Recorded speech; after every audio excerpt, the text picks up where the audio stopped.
तो उसकी सबाना हयात होगी, फला सन में पैदा हुए, समझ रहे हैं आप, बचपन में ये काम किया, जवान हो गए ये काम किया, बूढ़े हो गए ये काम किया, और उस जगह पर फौत हो गए, मर गए, इंतकाल हो गए, बात खत्म। इस तरह की जीवनी आपको कहीं भी किसी की भी मिल जाएगी। लेकिन मेरे नबी हैं ये, इनकी खाली जीवनी नहीं मिलेगी आपको। मेरे नबी ने अगर मुस्कुराया तो ये भी लिखा हुआ मिला कि मुस्कुराते कैसे थे। खुदा की कसम, पूरी कायनात में ऐसी जीवनी किसी की मिलेगी नहीं। हाय हाय, मुस्कुराते थे तो दांत कितने दिखते थे। किसी का भी ये लिख दिया जाएगा कि भाई वो मुस्कुराया, वो मुस्कुराया, लेकिन नबी मुस्कुराते थे तो कौन कौन से दांत दिखते थे ये भी लिखा मिलेगा। नबी के बाल थे तो कितने बड़े थे और रंग कैसा था ये भी मिलेगा। नबी खाना खाते थे तो कैसे खाते थे, बैठते कैसे थे, लुकमा कौन से हाथ से खाते थे, कितनी उंगलियों से खाते थे, कितनी बार चबाते थे, कब मीठा खाते थे, कब नमकीन खाते थे, कब पानी पीते थे, कितना सोते थे, किस तरह से सोते थे, कब कपड़ा पहनते थे, किस तरह से कपड़ा पहनते थे, कौन से पैर में पहले और चप्पल जूता पहनते थे, कौन से पैर से पहले जूता निकालते थे। खुदा की कसम, ऐसी जीवनी पूरी कायनात में आपको किसी की नहीं मिलेगी। आप देखें, ऐसा कहीं नहीं मिल सकता कि जैसा मेरे नबी का है। ना ऐसा तरीका आपको कहीं मिलेगा, ना ऐसी जीवनी आपको कहीं मिलेगी। अब मैं उसी के हवाले से कुछ गुफ्तगू करूंगा, आप सुने। आज हमारे मुसलमानों को दुनिया की तारीख के बारे में बहुत पता है, लेकिन जिस नबी को, खुदा की कसम, जिस नबी को ऐसा कोट किया गया, ऐसा कोट किया गया कि नबी की जीवनी लिखने वालों ने जो नबी के मुस्कुराने तक को लिखा, नबी के कदम उठाने तक को लिखा, नबी के हाथ हिलाने तक को लिखा, नबी ने किस तरह की तरीके से, नबी की आंखें हैं कैसी भवें हैं, इस चीज को लिखा। नबी जब चलते थे तो अंदाज क्या होता था, हर हर अदा को लिखा, और लिखने वाला कोई झूठा नहीं था, लिखने वाले ऐसे ऐसे सच्चे थे, ऐसे ऐसे सच्चे थे कि खुदा की कसम उनकी सच्चाई का आलम यह है कि पूरी दुनिया में उनकी मिसाल नहीं मिलती है। बेशक, सुभान अल्लाह, सुभान अल्लाह, माशाअल्लाह, सुभान अल्लाह। समझ रहे हैं? इमाम बुखारी सुभान अल्लाह 8 लाख हदीसें, 6 लाख हदीसें उन्हें ज़बानी याद थी। कितनी हदीसें जिन्होंने नबी के बारे में लिखा है। जो बुखारी शरीफ की हदीस आप पढ़ोगे तो पूरी हदीस में नबी के बारे में, कैसे चलते थे, कैसे बैठते थे, कैसे खाते थे, कैसे उठते थे, कैसे सोते थे, कैसे जागते थे, मेरे नबी की तिजारत कैसी थी, मेरे नबी की गुफ्तार कैसी थी, मेरे नबी की रफ्तार कैसी थी, मेरे नबी का चेहरा कैसा था, मेरे नबी का खत कैसा था, मेरे नबी का रंग कैसा था, मेरे नबी का जवानी कैसी, मेरे नबी का बुढ़ापा कैसा, मेरे नबी का बचपना कैसा, मेरे नबी का दुनिया में आना कैसा, मेरे नबी का दुनिया से जाना कैसा। इस तरीके से आप नहीं दिखा सकते। बेस वाला बटन भूल गए तो वो बेस बढ़ा कर रखो, ऐसा लग रहा है बच्चा बोल रहा है। आप लोगों का काम नहीं, आप मेरी बात सुने। मैं डिस्टर्ब हो रहा हूँ, असल में मैक अच्छा नहीं बोल रहा, और नहीं बोल रहा तो भाई मैं चाहता नहीं कि मैक को कहूँ कि नहीं बोल रहा अच्छा, मगर नहीं बोलता तो मजबूरी में कहना पड़ता है।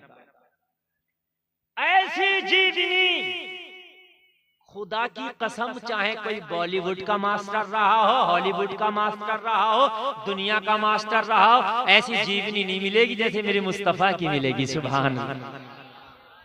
पैदा हुए तो टाइम क्या था, हर आदमी के बारे में होता है कि भाई फला आदमी फला तारीख में इतने बज के इतने मिनट में पैदा हुआ। मेरे नबी का सुनो कि मेरा नबी पैदा हुआ तो उस वक्त ना रात है ना दिन है, टाइम ऐसा है, मौसम ऐसा है। कोई भी पैदा होता तो ये लिखा हुआ होगा कि फला दिन इतने बज के इतने मिनट में पैदा हुआ, अरे यही लिखा हुआ होता नहीं।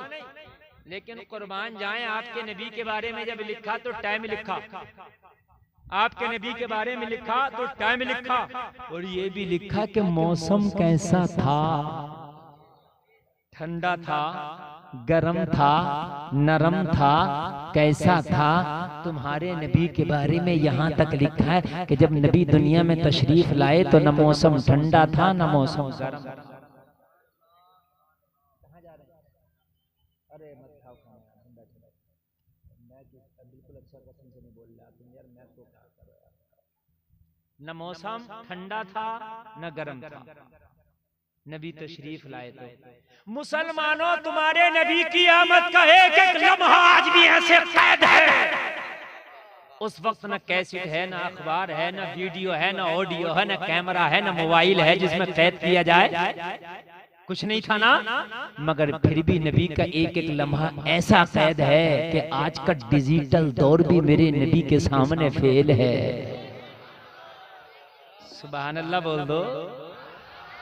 फेल है, फेल। किसको याद कर रहे हो आप? याद करो तो मेरे नबी को याद करो। सुभान अल्लाह, सुभान अल्लाह। मुकेश अंबानी के बेटे की शादी तुम्हें याद है? मेरे मुस्तफा की शादी याद करो। नबी के अब्बा की शादी याद करो। सुभान अल्लाह, सुभान अल्लाह। ऐसी जीवनी नहीं मिलेगी, ऐसी मेरे नबी की सवाने हयात नहीं मिलेगी। हजरत इमाम बुखारी 6 लाख हदीसें ज़बानी याद हैं। उन्होंने किताब लिखी जिसको कहते हैं सहीहुल बुखारी। उस किताब में जो हदीसें लाए हैं, इमाम बुखारी की सच्चाई दयानतदारी का आलम ये था। जलसे में आने वालों में आपको बता दूं, आज कोई राइटर अगर किसी की तारीख लिखता है तो ऊपर नीचे कर देता है। अगर आज कोई रिपोर्टर कोई रिपोर्ट देता है तो आपको पता है बड़ी ऊंची नीची कर देता है। और आजकल तो गोदी मीडिया का दौर है, आपको पता है बड़ा ऊंचा नीचा किया जा रहा है। जो नहीं है वो दिखाया जा रहा है, जो है वो नहीं दिखाया जा रहा है। बोलो ऐसा है कि नहीं है? मगर मेरे नबी के बारे में लिखने वाला, मेरे नबी की हदीसों को जमा करने वाला, मेरे नबी के लबो रुखसार को लिखने वाला, खुदा की कसम कोई ऐसा आदमी नहीं कि जिसकी दयानतदारी को खरीदा जा सके। बल्कि पूरी दुनिया मिलकर अगर चाहे इमाम बुखारी की दयानतदारी को खरीद ले तो दुनिया का माल कम पड़ जाएगा, मगर इमाम बुखारी की दयानतदारी को खरीदा नहीं जा सकता। सुभान अल्लाह। नारे तकबीर, नारे रिसालत, जश्न ईद मिलादुन नबी, मसलके आला हज़रत। सुभान अल्लाह, सुभान अल्लाह, माशाअल्लाह। बुखारी की दयानतदारी को खरीदा नहीं जा सकता, इमाम बुखारी की दयानतदारी को खरीदा नहीं जा सकता। इसलिए कि मेरे नबी के बारे में जिसने भी लिखा है, खुदा की कसम वो लिखने वाले भी लाजवाब हैं। और एक बात और सुने, मुआफ़िज़ान साहब बड़ा अच्छी तकरीर की मुआफ़िज़ान साहब ने भी, आपने सुना? हाँ, अब इन्होंने खाना नहीं खाया मगर मैंने फिर भी रोक लिया, मैंने फिर भी इन्हें रोक लिया। इंशाअल्लाह मेरी तकरीर के बाद ये खाना खाएंगे। सुभान अल्लाह। इसलिए कि आलिम अगर स्टेज पे हो तो उसके रहने की भी बरकतें होती हैं। अब है कि नहीं है? ये माशाअल्लाह आलिम दीन है, इनके रहने की भी इस स्टेज पे बरकत होगी। और आप लोग नबी के सच्चे गुलाम हैं, आप यहाँ बैठे हैं, आपकी भी बरकतें हैं। जितने खड़े होकर सुन रहे हैं, अल्लाह इन्हें भी सलामत रखे, अल्लाह आपके माँ बापों को सलामत रखे। किसी के माँ बाप इंतकाल कर गए, अल्लाह उसकी बख्शिश फरमाए। जिसके जिंदा है अल्लाह उनको हाजी हज्जन बनाए। इसलिए कि तुम्हारे माँ बापों ने तुम्हें इस काबिल किया है कि तुम किसी दुनिया नाच गाने का, आज नाच तमाशे का कोई प्रोग्राम देखने नहीं आए हो, नबी की मिलाद का जलसा देखने आए। अब सही बोल रहा है आप हैं? और कौन है ऑपरेटर? अभी आप इधर बैठो। अब चले मत जाना उधर को। हाँ देखो इन्हीं का मैकअप सही बोलने लगा तो पता चला इनकी मिस्टेक होती है कि नहीं होती है? इन्हीं का है, समझ रहे हैं आप? इन्हीं का मैकअप। आप इनाम लो मेरी तरफ से ना। अरे आप अरे इनाम है, आप इनाम रखिए। आप तो अच्छा बजाओ, रोज इनाम ले हमसे। तवज्जो करें आप, अब मूड बनेगा। मैं अच्छा होता मूड बनता है कि नहीं? अब बहुत मोहब्बत से सुनिएगा। पता नहीं कब मेरा तुम्हारे गांव में आना हो, आना भी हो कि नहीं आना हो, जिंदगी का कुछ पता थोड़ी है। इसलिए आप सुन लो आज जी भर भर के।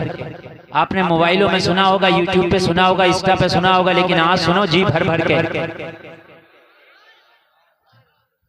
मुसलमानों, मैं अपनी कौम को कुछ बताना चाहता हूँ, खुदा की कसम।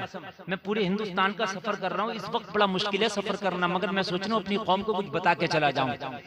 आप सोचते हो कि मौलवी तकरीर करते हैं इनका मकसद नजराना होता है, ये सोच आपकी गलत होगी। इसलिए कि अगर सिर्फ नजराना मकसद होता तो हम बहुत बड़े बिजनेसमैन भी बन सकते हैं। 10-20-5 लाख 2-4-5 लाख 10-20 लाख रुपए लगा के आदमी बिजनेस करके आराम से एक जगह बैठ के अपनी दाल रोटी कर सकता है। लेकिन मकसद ये नहीं है। खुदा की कसम बड़ी मुश्किल से सफर कर रहे हैं कि हमारी कौम को कम से कम कुछ ना कुछ पता चल जाए। मेरी कौम बड़ी भोली भाली है। लोगों आज दुनिया है, कोई भी आता है, कोई भी बाबा आता है, कोई भी बाबा आता है, पखंडी बाबा कुछ भी बात कह देता है और लोग उससे ये नहीं पूछते कि ये बता कि ये जो तूने कहा इसका सबूत क्या है। पूछता कोई भी नहीं पूछता, कोई भी पूछता ही नहीं। कोई भी रिपोर्टर आ जाए कुछ भी बयान कर दे, नहीं पूछा जाता, नहीं पूछा जाता। लेकिन ये तेरा इस्लाम है, अगर कोई हदीस बयान करे तो पूछा जाता है इसकी सनद बयान करो। ऐसा नहीं है कोई भी उठा के बयान कर दे, मैं कह के चला जाऊं कोई भी चीज के साथ ये हदीस है तो कल को कोई मेरा गिरबान पकड़ लेगा, मौलाना सनद बयान करो। सनद बयान करना होगी और सनद के बाद में भी हदीसों के दर्जे हैं। हदीस सही है, हदीस ज़ईफ है, मौजू है, हसन है, हदीसों के भी दर्जे हैं। तो उससे ज्यादा पेवर तो किसी का मजहब भी ना होगा। सुभान अल्लाह। अच्छा सनद किसे कहते हैं? सनद सुन लें आप। जैसे मिसाल के तौर पर आपने कोई बात बताई, आपने ये कहा, आपने एक बात ये कही कि दिल्ली के अंदर आग लग गई, तो सनद इसको कहते हैं। मौलाना फैजान तुमने ऐलान किया दिल्ली में आग लग गई, तुम बताओ तुमने किससे सुना? ये कहेंगे मौलाना अफजल से। तुमने किससे सुना? नाजिम साहब से। आपने किससे सुना? इनसे। आपने किससे सुना? इनसे। इनने किससे सुना? इनसे। इन्होंने किससे सुना? इनसे। इन्होंने किससे सुना? इनसे। इन्होंने किससे सुना? वो कहेंगे मैंने अपनी आंखों से देखा कि दिल्ली में आग लग रही। ये है सनद, समझ रहे हैं आप? हजरत अबू हुरैरा ने उनसे सुना, उन्होंने उनसे सुना, उन्होंने उनसे सुना, उन्होंने उनसे सुना, उन्होंने उनसे सुना। आखिर पहुंच गई बात हजरत अबू बकर से सुना। अबू बकर तुमने किससे सुना? कहा मैंने अपनी आंखों से देखा, अपने कानों से सुना। है हमारे जो मजहब पे उंगली उठाते हैं, अल्लाह की कसम अगर उनसे पूछ ली गई सनद बता देगा सनद। मेरी गारंटी अलाओ किसी बाबा को मेरे सामने ले आओ, अगर किसी बात की सनद बता दे तो। जो बात पाखंड फैलाते हैं इनसे पूछ लाओ इसकी सनद बताओ, और अपनी ही किताब से बताओ। अगर सनद बता सके तो। नहीं बता सकता, मगर तेरा इस्लाम इतना सच्चा मजहब है, खुदा की कसम अगर कोई बात बताई जाती है तो बात बाद में बयान की जाती है, सनद पहले बयान की जाती है। सुभान अल्लाह, सुभान अल्लाह, माशाअल्लाह, जिंदाबाद जिंदाबाद, सुभान अल्लाह, सुभान अल्लाह। कितना सच्चा मजहब है यार तुम्हारा, बताइए कितना हक मजहब है, कितना सच्चा, कितना लाजवाब मजहब है। सुभान अल्लाह। आए तो तुम्हें इस मजहब के बारे में पता नहीं, लोगों इस्लाम के बारे में पता करो। और बयान करने वाला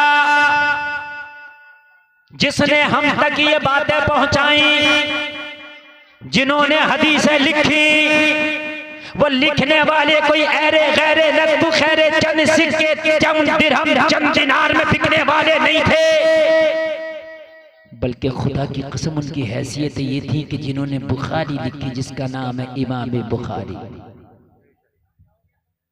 जरा सुने, एक सफर पे जा रहे हैं इमाम बुखारी,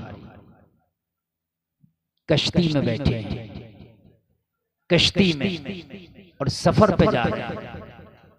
इमाम बुखारी के पास 6000 अशरफियां हैं या 6 लाख, 6000 या 6 लाख अशरफियां कश्ती में जा रहे हैं।